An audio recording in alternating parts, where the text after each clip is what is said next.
ከተዘጋው ዶሴ የሚያዩት የልብ ወለድ ፊልም አይደለም፣ እውነተኛ ታሪክ እንጂ።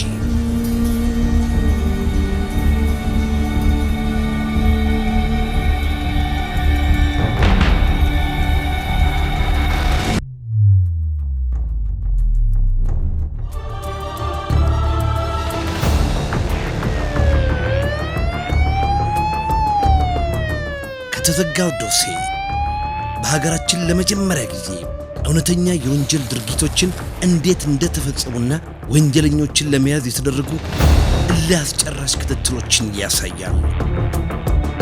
የተሰወረ ወንጀል በድንቅ ምርመራ ተፈትሾ በአደባባይ ይወጣል። በእዝራ ስቱዲዮ የፊልም ጠቢባን ተከሽኖ ከኢቢኤስ ቴሌቪዥን ጋር በመተባበር በየሳምንቱ ቅዳሜ ከምሽቱ 3 ሰዓት ላይ በተከታታይ ያቀርባል።